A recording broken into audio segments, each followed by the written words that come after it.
all three of our congregations are in Iowa, and we're all relatively the same size of congregations. So we have about 40 to 50 to 60 average Sunday attendance, and we've got like 40 pledging families at St. Anne's, 56 at St. Andrews, and okay. So our stories are quite different, but size-wise, that's the size of congregations that we're dealing with. So.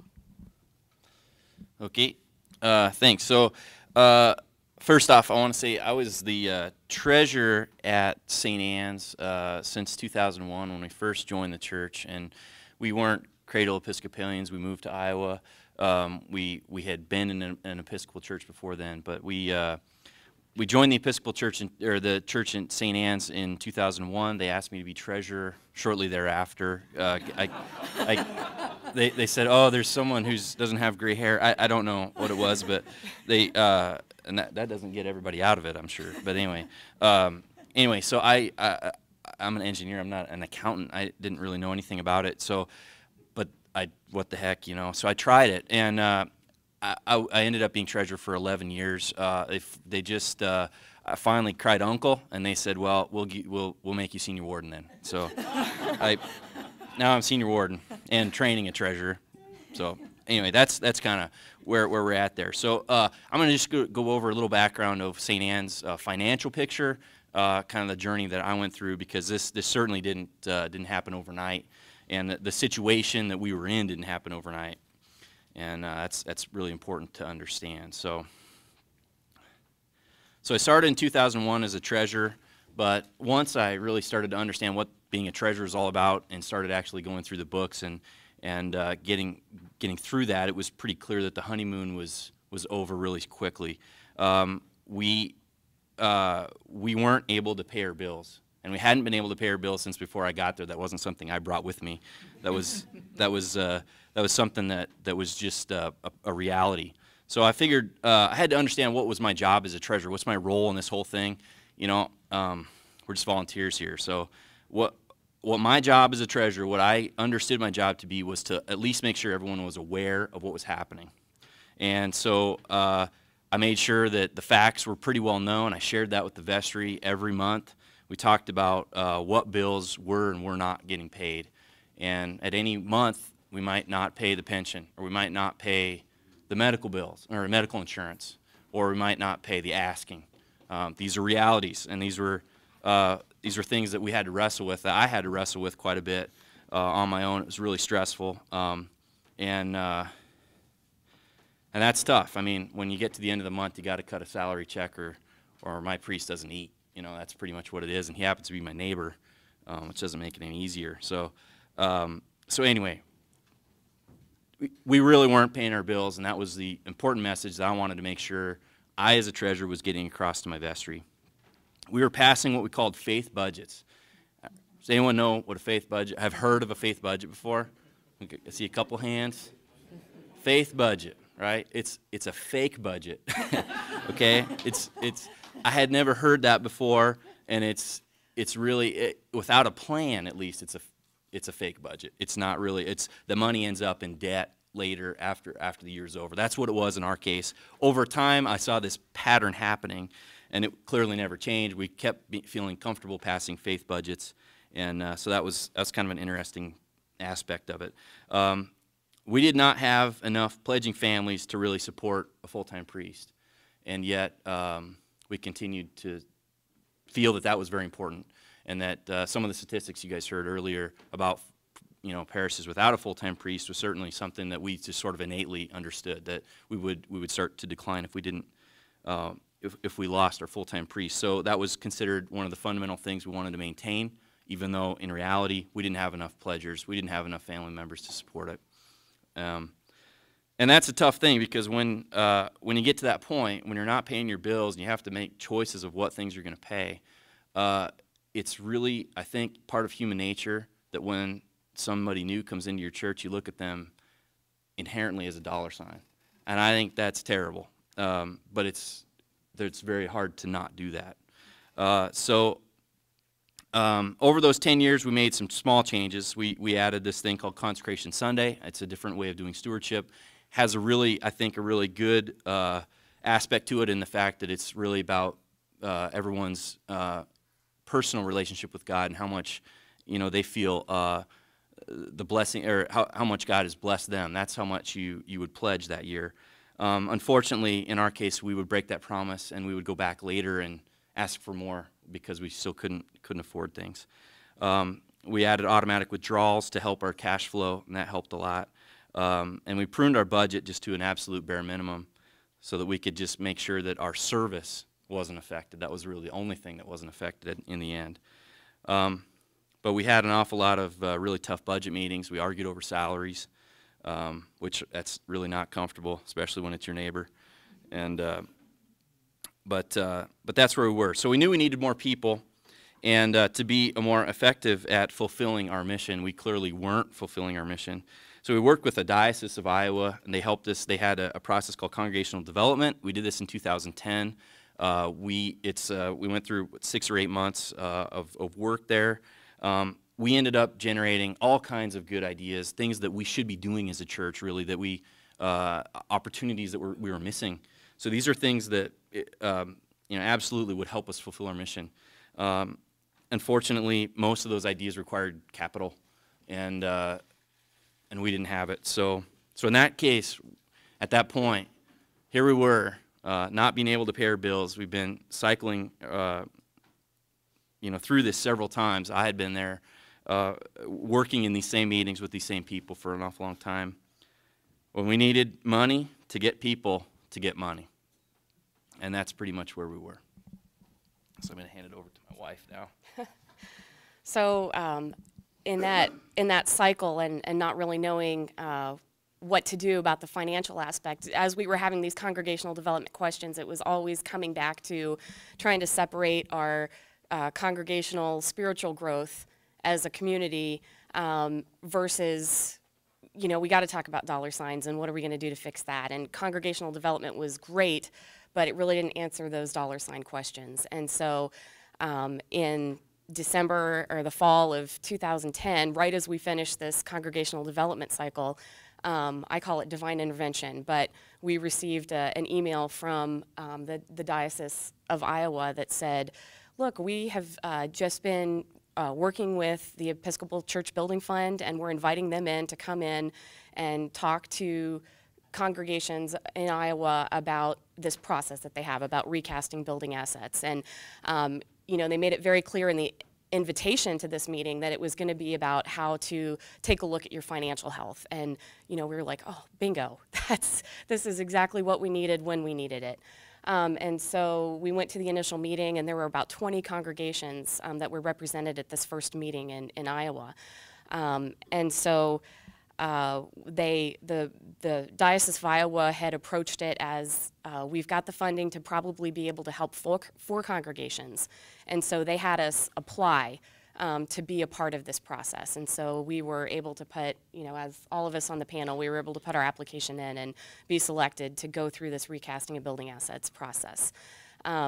So what is it? I guess I want to take a few minutes and just talk to you about what we went through over the past year. So we basically started this about April or May of 2011. So it's been about a 12-month cycle for us at this point by the time our applications were put in and we were accepted and we had our first meeting. So recasting of building assets it's an organized approach to breaking down a huge, overwhelming, stressful problem about what to do about your financial problems. And there was a comment last night about what's the solution? Because one size isn't going to fit all. And the beauty about how Julie and Sally have approached this recasting process is it's up to us. It's up to each of our individual groups to really take a look at ourselves, come up with our own solution, and go with it. So it's very individualized, but it's a process. So, how do you eat an elephant one bite at a time? And, this financial problem that was so overwhelming when you look at it on how are we going to fix things, this recasting process really broke it down. And I kind of look at it as like a 12-step process for us to go through. So as Tyler mentioned, you know, our St. Anne's does not have an endowment. And so all of our financial cash flow problems were hitting us in the face, and we were banging our head against the wall for several years, trying to figure out what to do. And so the first step that we went through was basically admitting that we have a problem and really looking at it and trying to analyze what is our problem, what is our financial problem. Even applying for this process was going through the exercise of writing down a complete picture of our situation. And it's one thing to kind of talk about it at investor meetings, but when you're trying to explain your situation to the diocese or to the ECBF group, it's kind of different when you actually have to write down numbers and make up your own charts and graphs about what your trends are and share that with other people. So the second step was, you know, standing up and saying it out loud. So it's, you know, you can create the PowerPoint and kind of look at it on paper, but when you need to stand up and share it with your congregation, the core group of our congregation knew what our problems were, but it was interesting that the whole congregation wasn't completely aware of what financial stress we were under. So we shared it with our congregation, we shared it with the diocese, and then once the 4 congregations in Iowa were selected, we shared it with one another. And, you know, that was kind of a big pill to swallow too, is to admitting to other congregations what we had been going through. So immediately you kind of want to start looking for solutions. So, okay, yep, we got a problem, how are we going to fix it? And part of what I really appreciated about this recasting process was that Julie and Sally had us go through kind of a step-by-step process of research and analyzing things and asking questions before we even got to, so let's brainstorm some solutions. So some of the research that we did was we really took a look at the demographics in our community. Here at St. Anne's, we are a suburb of the Des Moines area. It's a very growing community, a lot of young families, and comparing notes with the other congregations in Iowa, we were sitting pretty. A lot of the other congregations were in very economically depressed areas, and we have a lot going for us in our growing community. But it made us realize that our church was kind of a revolving door. We were having new people come in, and they were leaving again, and we weren't holding on to them.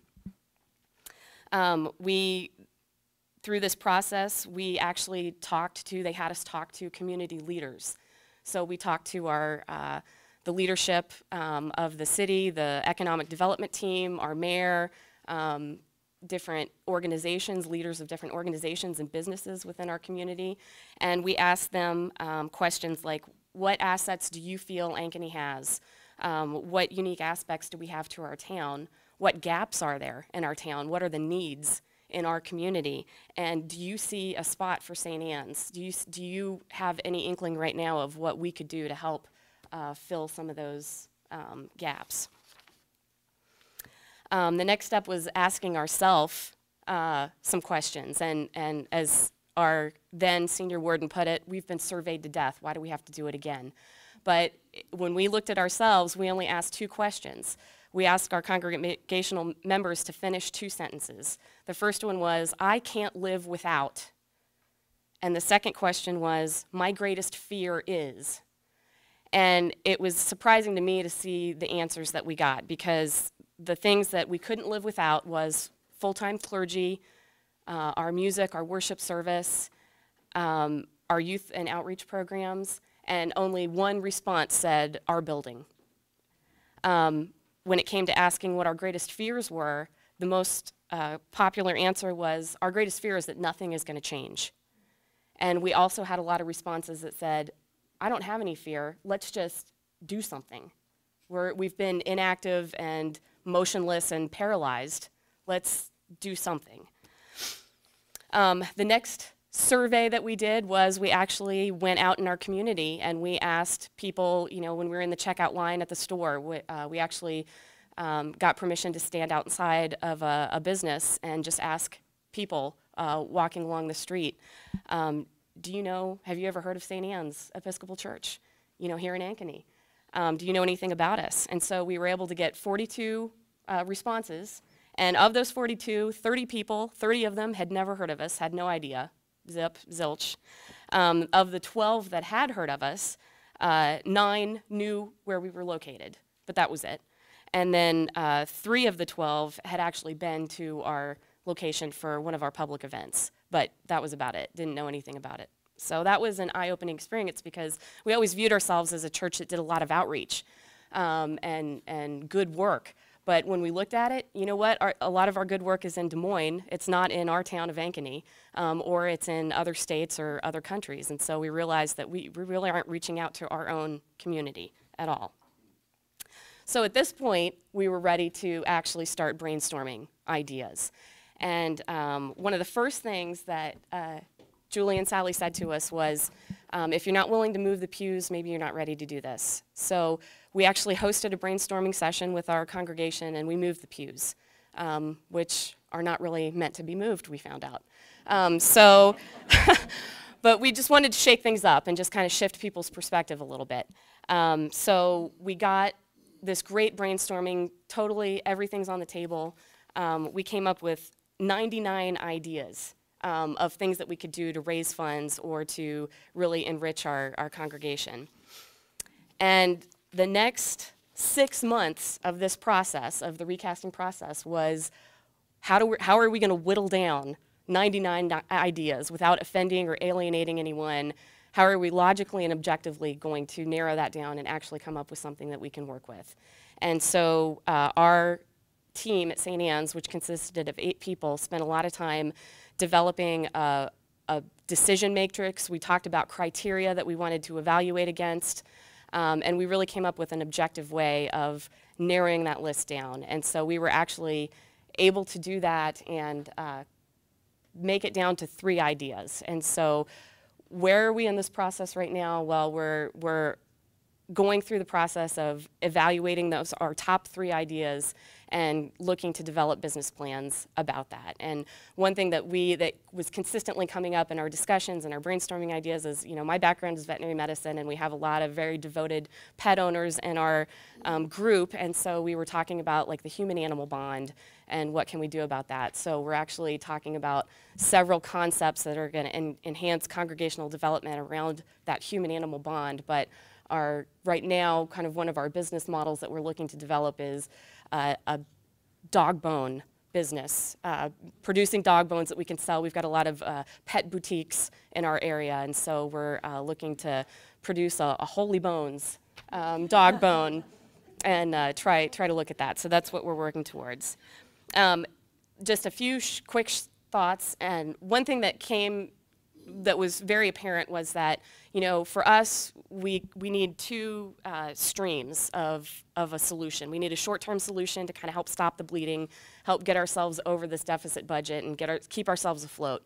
The other one was this long-term solution. So one thing that the recasting process did was it really invigorated us. It gave us a direction to go in. Before we started this congregational development, as the wife of the treasurer, I just can't express the stress that it was. I mean, church was not a spiritual place to go to. It was a stressful discussion, stressful vestry meetings, stress, and it wasn't a happy, productive, nice place to be. And that was apparent, and I think that's why we had a revolving door. I think you could it was palpable for people coming in that we were stressed about stuff. And so this recasting process has really lifted that. And at one point about 3 years ago, I was ready to walk. Why should I be a part of this when I can go to a big mega church that's equidistant from our house and hide into the woodwork and not have to worry about stuff? But having this path forward really gave us an opportunity to stand up and be the leaders we've been waiting for. So that was very important. So on that note, As a former teacher, I can't work sitting down, I guess. So I'm going to stand up. Well, mine is a bit of a different message. It's about timing, I think, and the fact that we need to take some action now and not to wait. So I'll begin like this. It was the best of times, it was the worst of times. It was the age of wisdom, it was the age of foolishness. It was the season of light, it was the season of darkness. We had everything before us, and we had nothing before us. And those words of Dickens pretty accurately describes where we were at St. Andrews when we began this process. We first heard about the program in the fall of 2010, and we were beginning our rectors last year with us. It had been a challenging 7 years. Her former church still describes that period on their website in this way, and I quote, "Her short tenure is remembered as a rocky and challenging time. Membership attendance and pledge income declined by nearly 50%, end quote." That was exactly what we were experiencing. We could have written those words, but we didn't. Why not? Well, historically, we've been the good little soldiers. We don't make waves in the diocese. We don't cause trouble. We pay our asking in full each year, even when we're running red ink. And upon reflection, I realized we were hiding an abusive relationship from everybody, even our bishop. We did not want to hurt our parish any further by causing a rift among members, so we clung together. We did the best we could. We deluded ourselves into believing that we could hang on until we got to that retirement light at the end of that proverbial tunnel. We lived in a world of no. We were chastised, and I would even say demonized at times. We were told we weren't a spiritual people. I had members say to me that they were reluctant to say where they went to church because they were fearful that someone might come and see the truth and be hurt somehow. It got to a place where many of the active workers were afraid to do anything. We'd do enough to hold our weekly services, and we did the bare minimum on the running of the church administratively. We weren't safe, and it wasn't worth the risk. You might be thinking I came here to bash the clergy, and I assure you that this is not true. I think in these situations that there's enough responsibility to go all the way around the table, and we all had our part to play in what happened there. Though her leadership style was a mismatch for our congregation, we also know that our former rector played a significant role in who we are today. We're an open and affirming church, and she helped us walk fully into that. She fostered our deacons' work in the refugee community, and today we have many Sudanese who worship and meet under our roof, both Dinka and Muslim in their faiths. And we've all heard those numbers. We've been hearing those numbers now. We know the financial impact it's had on us all. We also know that mistakes were made. Sometimes things just go badly. Things don't turn out the way people think they were going to. And I felt you needed to hear this story so you could understand our situation and how recasting played a role and threaded its way through this process with us. I firmly believe we might have even passed the opportunity to do this, but the Spirit had already begun to work in us and to show us that there was something better to come. 6 months before we began the program, during a sabbatical, we had 3 months to flex our muscles and spread our wings. And some of our parishioners really began to be filled with hope and see the future possibilities. So when just a few months later our bishop offered us this chance, we jumped right in. In her recasting, led by these strong and capable truth tellers who challenged us, oh yes, but were our greatest allies too. They gave us hope and courage and a real opportunity to get a voice. I would be remiss if I didn't talk about the role the 3 other Iowa parishes played in our process. We were no longer alone. They gave us our first opportunity to speak the truth, face the reality of our situation. Our secret was out. Tori, this amazing young rector from Sioux City, was pastoral to our team. I clearly remember hanging out way too late in a hotel room one night, just watching him interact with all of us, and had such a hope and a realization that things could be different. And I can't say enough about our small and determined group on our own St. Andrews recasting team. There were 7 of us. We were all committed not only to our survival, but to our vibrancy and our growth. During the sabbatical, we had gotten wild and crazy, and I'm telling you, wild and crazy, and began planning this huge kitchen renovation. As I think back on that time, I cannot imagine what gave us the courage to do that. You should have seen that space. It had appliances in disrepair and missing. It was like a walk into another time. It was like a bombed out ghost town. It told a story of depression and neglect that words cannot duplicate. We were told the project would divide the parish. We were told that it would destroy it and that we were a dying church, so why bother to do all this? But we kind of kept going. And when Julie and Sally opened the door and the other parishes came in with us, they praised us for our efforts, for a project that had such potential for our future. We had the largest fundraiser in over 30 years. I think this was a real statement of hope from the people. The kitchen is now a reality and is an integral part of what we envision on our long-term planning and of recasting of assets.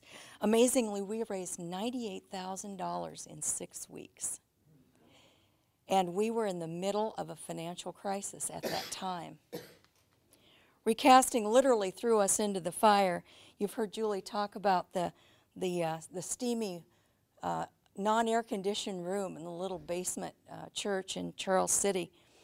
And we watched St. Thomas's treasurer present their bleak predictions as to when their endowment funds would be depleted. Our assistant treasurer was sitting next to me at the time, and he grabbed his chest and he said, "I think we're in real trouble." Yeah. Every year our little finance team would dutifully plan the every member canvas, and they would pray for the pledged dollars to equal an amount that would pay the rector and the diocese and keep the lights on.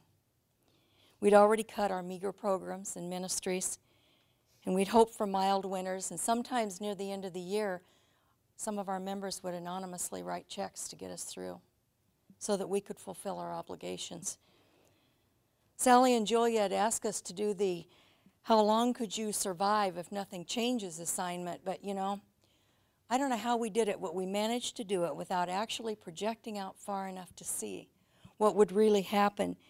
And then when we did, we ultimately faced the fact that we too would be spending down our foundation funds. We realized that we could not survive past the 5 to 6 year mark if nothing changed.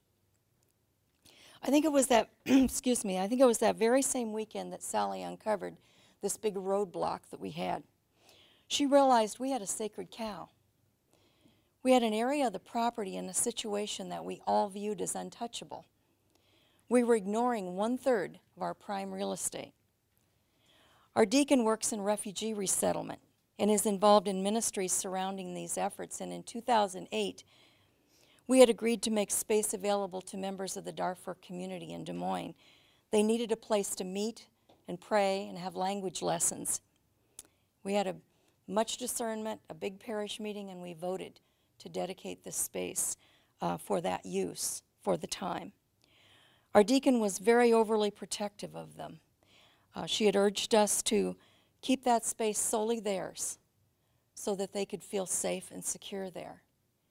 And on reflection, I see now that this caused us to actually not be able to build a relationship with those folks that was helpful to both groups and to see the possibilities for that space in the future. We had parishioners who actually believed they couldn't set foot in that space because it would violate the sacred space or privacy of a people who had already suffered so greatly. At one of our Des Moines meetings, I remember our bishop saying to me, "If you are no longer there, how can you continue to support and help them?" Wow, that was an eye-opener. It was a difficult lesson for us to learn that our relationship with the Darfurians was as much of a landlord-tenant situation as it was a ministry. And once we began to have open dialogue with them and share our situation, including our financial constraints, our relationship began to change and mature. They wanted to help us recover from flood damage that the building had sustained. So pretty soon they presented us with over $2,000, much of it in heaps of $1 and $5 bills. We're now having monthly meetings with them, wherein we share our cultural differences and similarities. We host one month, and they host the next. This past week, I opened a check that came into the office, and it was a rent check covering 6 months in advance. And they had raised the monthly amount of their own accord because they want to help be a part of the solution in helping us resolve these problems. Well, about 60 days from that retirement date, the vestry was faced with making a decision about an interim priest. And ironically, the contractual agreement with the ECBF was going to end about that same time, so the pressure was really on to get our tasks completed and our business plans set.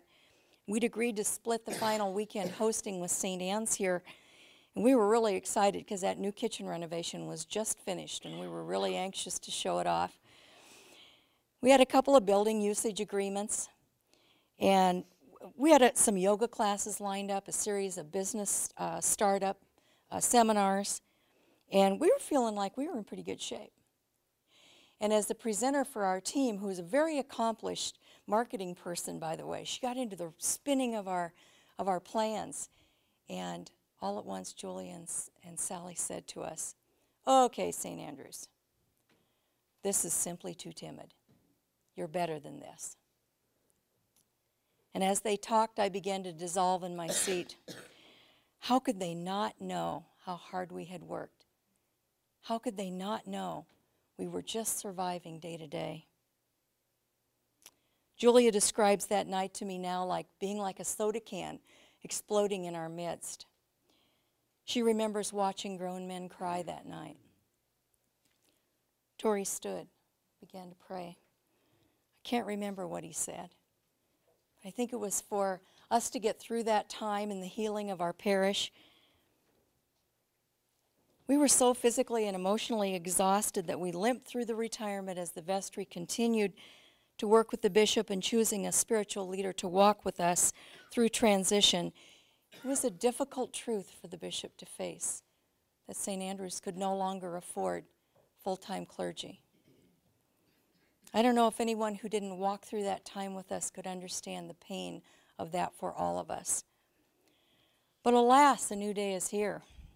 We now have an interim priest who happens to be a congregational development specialist, and she is helping us to see that there is another way to live and love in a faith community. Our anger is fading, our tears are slowing, and we're learning how to forgive and move forward, to embrace each other and to empower one another. So what's the status of our recasting work at St. Andrews today? Our first big financial change came with the selection of this interim priest. She was already drawing her pension and could only earn a certain amount of money. Now, this is not the reason she was chosen. God gifted us with that one. She was chosen for her expertise, and we knew we needed that kind of guidance. We negotiated a half-time contract with her, and that's giving us some time to heal and regroup. At 71, I will add that she has more energy than most 30-year-olds have. So we're really lucky that way, too. We're currently in negotiation with Church World Service, the Crop Walk folks. We're looking to rent 2 rooms to them, and if successful, it looks like it's going to go. The rent will cover nearly half of our utility bills each year. We have other proposals pending. We've been approached by the Des Moines Public Schools to be a meal distribution site for hungry kids in the neighborhood throughout the summer, most of whom are immigrants. Well, that goes right along with our mission to the refugee community. We have some computer classes for seniors and others in the community planned.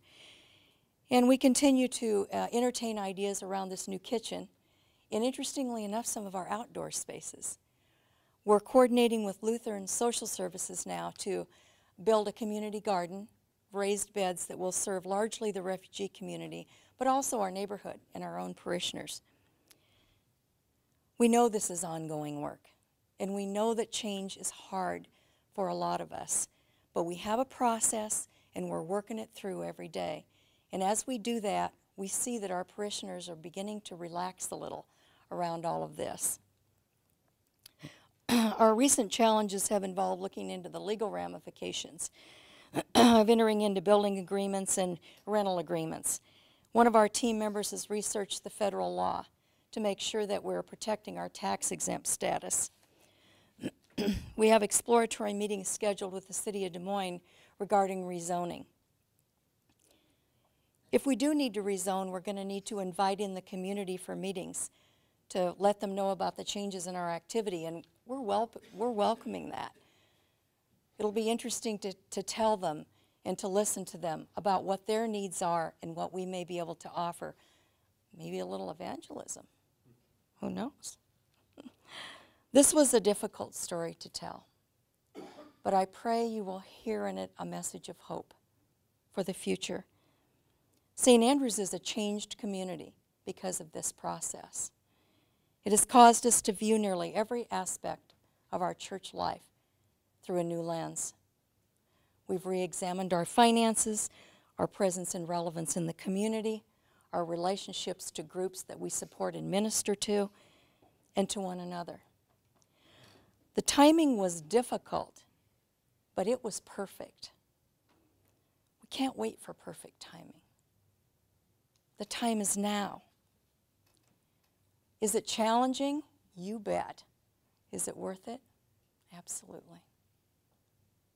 In 2004, when I graduated from seminary at the finest seminary in the Episcopal Church, Seminary of the Southwest in Austin, Texas, presiding bishop,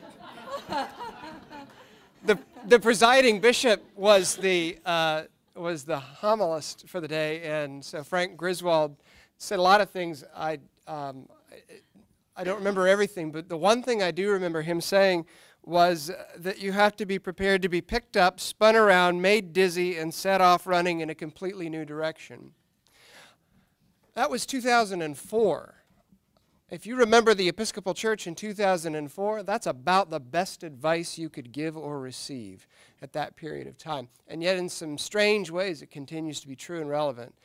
And actually I would say a fair assessment of where we find ourselves to date with this process.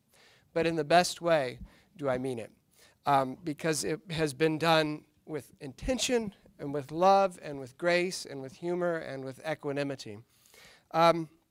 You've already heard a little bit about what the process is, that it begins really with a kind of an inventory about the financial and other fiduciary obligations of the parish. You do a pretty clear x-ray of the facility and how it's being used, how often, what parts. Is everything sufficient, or do you have a great big leak over the altar, that kind of thing. And then you take this inventory into a period of assessment.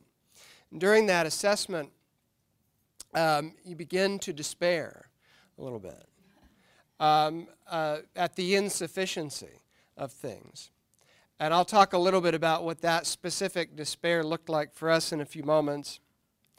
But at the end of that period of assessment, there is a hope that comes from constantly being urged to be creative by the moderators that allows you to be inspired and to inspire other people. What if this? What if that? And then the brakes are taken off completely and it just becomes a full-on brainstorming process, no holds barred. You heard the 99 ideas. There was a companion moment in our congregation where we brought them some really hard news about our endowment, and then we went right into the brainstorming, and it was actually really beautiful because they did not despair as those without hope. They just went right on through it. So that was a real testimony to them and to God acting through them. Following the brainstorming period, there is an adjustment. It is an adjustment at many levels in the life of the congregation. It is both an emotional adjustment to a new reality and a programmatic adjustment to a new reality. And for many, as you've heard, the new reality is simply what we already knew before. It's the old reality, but we finally summoned up the strength to say what it is. And anybody who's ever done any kind of counseling knows that the minute you name something, it does not own you to the degree that it did before. This was very definitely our experience at St. Thomas. The role of the building fund folks during our phase in Iowa was very much, I thought, to agitate, to push, to ask questions, and to make sweeping, wonderful generalizations about things that made you go back and say, you know what, they're right, we can do better, we need to work harder at this. It was a great sense that someone who cared very much was pushing us to try out our wings. What I did as a clergy person in the process, I didn't have anyone say, now as a member of the clergy, this is what you'll be responsible for. I had to kind of figure it out on my own. I think going forward it might be good if some materials might be prepared or some networking opportunities might be opened up specifically for clergy, because there is a threat. What is the threat? The threat is that the parish is envisioned, although it is not, as a stable, sort of closed system, and that things that come in from the outside can threaten that stability. When that happens, you know, the person who draws the salary is expected to be the one to go out and do the hunting and gathering and to deal with it and to mark the trophy on the wall. Well, instead, I'm being asked to be one of the ones to throw the door open to the threat of change. So to do that, I had to be good and prayed up every time we gathered together or got any material together, and steel myself in a way. Sometimes I found myself standing in the back and cheering the effort. At other times, I stood in the front and I pointed in what I felt was the direction that we were being led to go in. And I don't know how to say this without sounding a little stuffy. I was also, I felt, one of many in our congregation who were trying to model good behavior during this period of time. Conflict cannot always bring out the best in us. I don't know if you've heard, but churches sometimes have conflict and agitation. No. It's true. It's true. You know, to be able to show patience and the whole non-anxious presence business, I have a real affinity for anyone who can sit and listen to a really vigorous exchange of ideas and have that unreserved calm. That's the person that you look to do the leading in the room ultimately and kind of bring things to some of their consummation. A willingness also on the part of clergy, and there were two clergy, the vocational deacon who is active in our parish and myself on this committee, on both our parts to try, and that meant to get in and get our hands dirty specifically, and also specifically, although it didn't really happen to us necessarily, to live by the motto that the only way to fail at something is not to try. Now, we happened to stumble upon a pretty good idea, which I'll tell you about in a few minutes. But failure is just wonderful information. And a willingness to see it that way, as opposed to the lack of success, really framed the experience for me. There was also a willingness to model the life of prayer in a very open and clear way so that we could say we are being led by the Holy Spirit to act and we're responding with genuine action. It feels pretty good to say we prayed, we did the work, we got the direction, and now we're following it. I feel like a lot of the time that last step is not there. And to have a system that holds us accountable for doing that is absolutely crucial.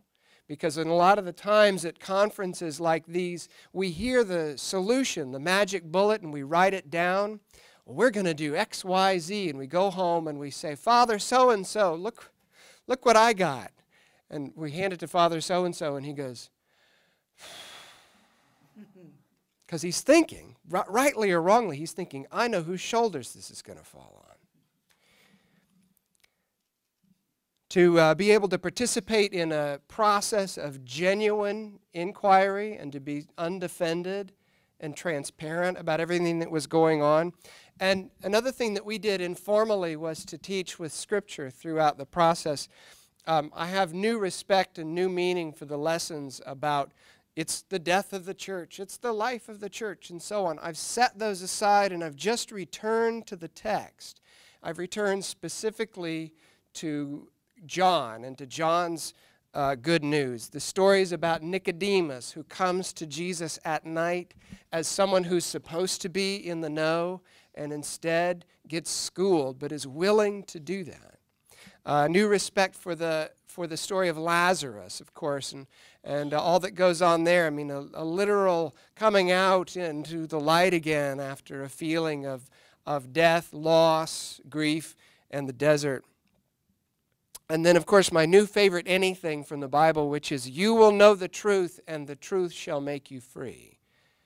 And while we were going through this process, I had this Bible verse put up on the sign in the church, and it stayed up there for 8 weeks. And it engendered some absolutely wonderful discussions with people walking in off the street. And then, of course, I think this is from Luke, follow me and let the dead bury their own. Some highlights of our story. Quickly, St. Thomas is an older parish north of the most urban parts of Sioux City, which is a kind of a town that has changed considerably over the last 100 years and has gone from being a place of beef packing and cattle magnates to more sort of industrial, and some of that industry is also leaving. So town is drastically changed, and Sioux City was right in the middle of the original power structure where all the churches were built. It's one of the ones that, however, that although there's been some change, has retained its natural beauty and a feeling of God's presence. What we learned was that we were letting 90% of our total facility go unused about 85% of the time. And I don't know how different that is from your situation, but if it's anywhere close, consider what terrible stewardship that is. It was not until someone said, that's bad stewardship, that it really hit me and I understood, so I'm offering you a shortcut here. A facility mostly unused during most of the week, and an endowment that was running away from us, an endowment that was created during the church triumphant era. We were going to own the block, put all the utilities underground. We were going to build a gymnasium, a school, a cloister walk. I was going to have the best office of any clergy person in town, and the parish hall where we met was going to be turned into a mausoleum of all things. So it was really going to be a hopping place. But the assessment also showed the wonderful story of a wonderful congregation that needed to be kept going, really no matter what, and a lifetime of service at this congregation. It revealed the story of a congregation that was deeply involved with the idea of feeding people at all levels. You know, we have a food pantry that this last month served 725 individuals, and we have an associated community garden on the property. Half of the vegetables grown in there go right into the food pantry. We have an agape dinner where we feed 430 people this last December. Every Christmas, kids get toys. So feeding people is a really deep part of what we do. So we thought whatever we did, it would be kind of fun if we could create an alternative revenue stream that was in line with the idea of food in some way. So while we were going through this, through the pain of the desert, we were also getting ready for a craft fair, and Chris Kamenzen, one of our genius parishioners, was not listening during the sermon. She was doodling on the back of the bulletin, and she said to herself, "I wonder if we could serve some or sell some candy, make some candy to serve at the craft fair." So she went to Nina, one of our matriarchs, during the piece, and said, "Nina, do we have anything for candy?" What did I say? At the piece, where all the business gets done. And she said, "Do we have anything, sort of institutionally for candy?" And Nina said, "Oh yeah, we have that great cookbook, and that has that lesson or the recipe from Hazel that we've been passing around for quite a while." So Chris and a number of other ladies and gentlemen actually went down into the kitchen. We have a big kitchen. They started using that kitchen, seeing it in a completely new way now. Is this a potential revenue source? What can we do in here? Well, let's try making some toffee and seeing if we can streamline it. So a few Sundays go by, and then all of a sudden, 2 candy dishes come out at coffee hour, and this is A and this is B. Try it and tell us which one you think tastes better and why. And so we go through this for a while, through a series of accidents in the kitchen. They figure out actually how to make it taste even better, and it's authentic English toffee, so it kind of has an Episcopal connection there. We should really send some to Rowan Williams and see what he has to say about it. So that's the first adjustment. We want to try to create a short-term, yet with long-term ramifications, toffee industry. So we do all the market research that we can in the beginning about going around to all the other stores in town, buying up their toffee, what's it priced at, what does it taste like. I take personal responsibility for this end of the process. And then we go to diocesan convention, and we sell like $900 worth of this toffee, which you can buy on our website today. And I'll give you the address, stthomassc.org. And you click where it says toffee, and it's PayPal, and it's all secure. That's the first thing we do. And I have to tell you that, before I move on to the other piece, that we've so far sold about $7,000 worth of toffee. It's in these $10 bright red sort of takeout boxes and a half of a pound, and $5 for a little quarter-pound smaller box, and it's sort of a fixture already in Sioux City. We just started it in October. So for that, I'm really, really grateful. If it didn't make us another penny, it will, but if it didn't, it has raised up the level of energy in this congregation just immensely, because it's still consonant with that long story about feeding people. So it just warms your heart. The other thing that we've done is to take a longer view about what can we do to actively seek long-term partnerships. We have a good facility. We don't want to leave it. We're in an area of need, an urban food desert. There is economic distress where we are. There is much work that needs to be done in our part of town, and many local nonprofits that are not well connected to one another in terms of the scene. So twice now we have had events where we got people together in the same room from these social service agencies and explained, we're not interested in, we want a partner to help us share the cost of what it takes to carry this place from month to month. But we also want people who kind of like nonprofit people like us, people who kind of get what it is to have a life of service. So we kind of want to give you all first shot. Also beginning to have a canvassing of churches to find out whose facility and infrastructure is not doing as well as ours. Is there anybody in town that might have a need of sharing a space as a church. And what that means in terms of you know, do I have to call the bishop? I don't know. Maybe we'll cross that bridge when we come to it. But it is so refreshing to be able to just stand up and explain absolutely down to the T to everyone in this congregation what's happening. They went through this process with us so they understand why we're doing it.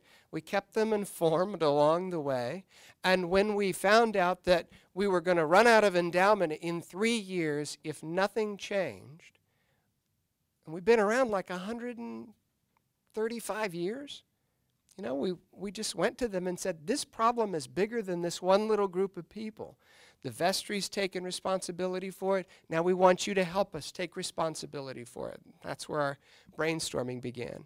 But they all understand what this is about and why we're trying to open up the doors and windows of this parish a little bit and bring more people in.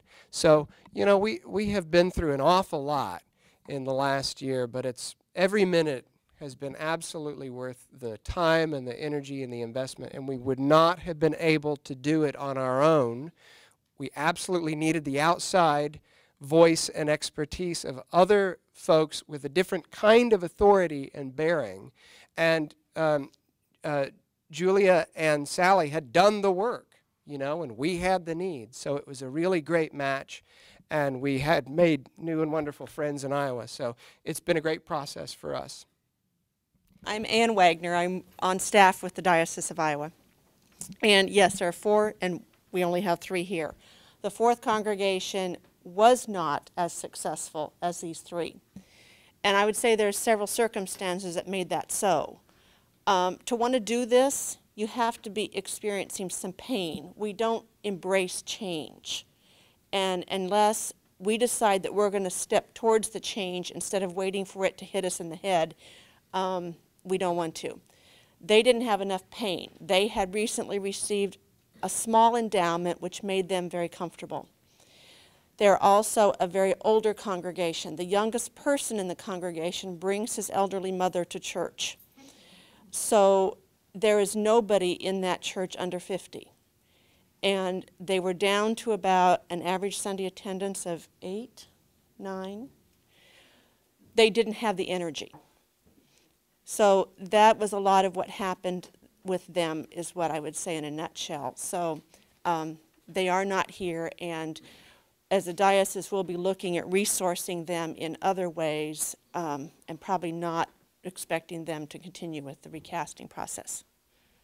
The ECBF leadership and mentorship, and as Tori said, just the grace, the encouragement, was invaluable. And not only was it having that outside perspective of asking questions and making sure that we were being honest with it. You know, we can paint any picture we want to about our congregation, but, you know, when they would come in and really ask, are you being, you know, is that true?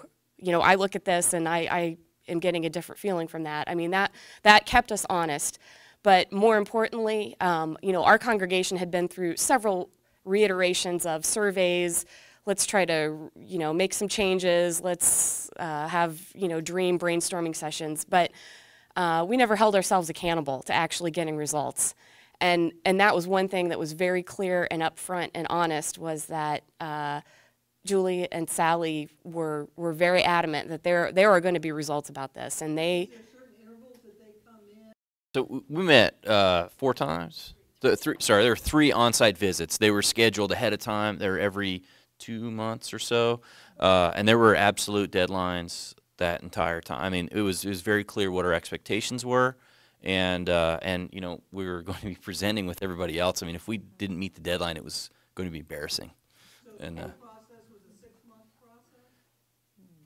About 9 to 12 months. Because we started our first face-to-face meeting when we actually started was about end of April, beginning of May of 2011. And so, you know, as I said, we're in process, and you know, going to Bishop Rowe's comment from the other night, you know, the picture of the change lane and the highway exit, after that 12-month process and going through all these surveys and brainstorming and evaluating the concepts, we've got our turn signal on and we're still turning, but this is a long-term process for us, the way we've taken the approach for it. And so, absolutely. For our congregations, Julie and Sally mentored each of us. And so there was a lot of emails, there were WebEx meetings just between each of our individual congregations and our teams and them, and then the face-to-face meetings. So it was an intensive working relationship. I think the most important thing is that, you've heard like people talk about weight loss and they say, this is not a diet. This is a new way of life. And that's the thing I would like to say is that just because you may have to say goodbye to the building consultants at a certain end of a contractual period does not mean that's the end of the process. This is a new way of doing church. It's a new way of living. It's a new way of approaching everything. And so to get that mindset early on, I think would serve you too. What happened was that Sally came in December of 2010 and did an introductory session for an open invitation to all congregations in the diocese. We have 61 congregations. We had 19 or 20 show up at that original meeting, which to us was affirming that there was a lot of interest in our diocese in this. And of that, we developed an application process with Julie and Sally that was like no other application you've ever seen before. It was colorful, it had balloons on it, it had all kinds of fun things. And they said, but don't use this paper. Create your own. And we had 4 congregations apply because we knew that we had the grant money to about cover 3 or 4 congregations through this process. So basically all 4 blew us out of the water with their applications, and we moved forward with all 4. What blew you out of the water? That's what I need. They came back with PowerPoint presentations, they came back with videos, they came back with amazing materials. There was like 2 pages of questions, but really there's probably only 3 questions on a page. 6 questions on here, but it really was describe yourself. But the thing that was also set up from day one is that honesty, almost brutal honesty was required to look at this. And as I said a little bit ago, I believe that it takes a certain amount of pain in order to want to feel better.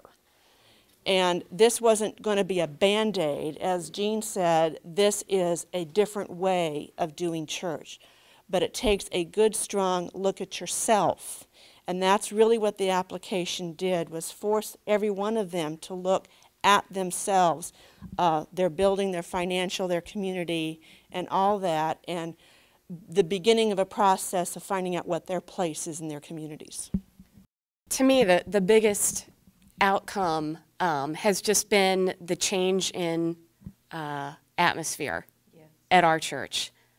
Because, I think I mentioned before that just the stress of our financial burden was palpable. And I don't think it wasn't a fun, happy, joyful, spiritual place to be, at least for several of us, I think, in the core group that were, on the vestry and the wife of the treasurer, who were kind of constantly struggling with these financial issues and not knowing what kind of solution to go through. And to me personally, I mean, the freedom and the encouragement and the empowerment that this process gave to us to be able to break it down and kind of methodically go through and find out what would be the best solution for us has been wonderful. And I'm so blessed to have had the group of people called to be on our team that we were, because we've really developed like a strong core of excitement. And so not only are we working towards a long-term goal of, again, Holy Bones, we're going to have a website up soon, but even the short-term goals. So being encouraged, and not only by ECBF but also by the Diocese of Iowa, to be creative and to think outside of the box and to take action into our own hands. I mean, we're thinking of like short-term fundraising opportunities that we never would have previously, I don't think. But we've got a group of people that are excited about it, and the whole mood of our congregation has changed. So, I would say during my presentation I said we lived in a world of no. Well, I think this process causes you to live in a world of hope. And I know that we're all looking for the end result and how long does this take and all of that. But I think the important thing is that anything is possible when the people are hopeful and they're all pulling in the same direction. And that's what this created for us.